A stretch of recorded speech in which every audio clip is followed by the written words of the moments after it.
দর্শক, শীতের খবর জানবো।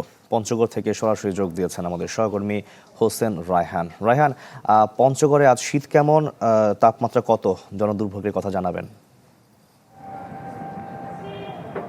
শাকিল, আপনি জানেন যে পুরো জানুয়ারি মাস জুড়ে কিন্তু পঞ্চগড় জেলার তাপমাত্রা 10 ডিগ্রির নিচে অবস্থান করছে, অর্থাৎ এখানে মাঝারি এবং মৃদু শৈত্যপ্রবাহ দুটি প্রবাহিত হচ্ছে।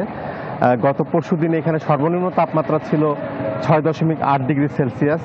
মাঝে একদিন একটু বেড়ে আজকে আবার 7.3 ডিগ্রি সেলসিয়াস তাপমাত্রা রেকর্ড করেছে তেঁতুলিয়া আবহাওয়া পর্যবেক্ষণ কেন্দ্র, যা সারা বাংলাদেশের মধ্যে সর্বনিম্ন। এখানকার যে বৈশিষ্ট্য, শীতের যে বৈশিষ্ট্য, সাধারণ তাপমাত্রা 10 ডিগ্রির নিচে নেমে গেলেও কিন্তু এখানকার মানুষের কোনো সমস্যা হয় না, তার কারণ এই অঞ্চলের মানুষ শীত সহিষ্ণু।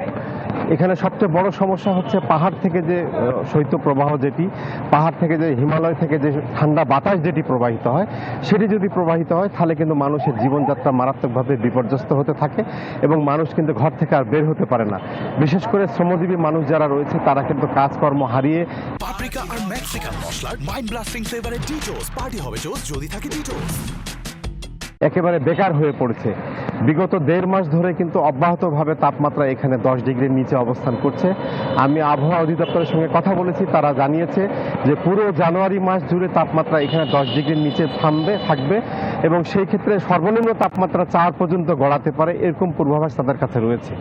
শাকিল, আপনাকে জানিয়ে রাখি যে এখানকার মানুষ অত্যন্ত অভাবী মানুষ, ভারী কোনো শিল্প কলকারখানা এখানে নাই। প্রতিদিন মানুষ শীতবস্ত্রের জন্য সরকারের বিভিন্ন জায়গায় ধর্ণা দিচ্ছে।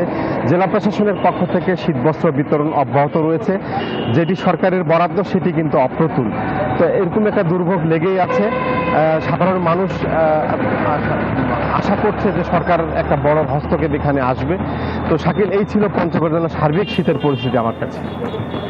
রায়হান, আপনাকে ধন্যবাদ। দর্শক, পঞ্চগড়ের শীতের খবর আমরা জানছিলাম।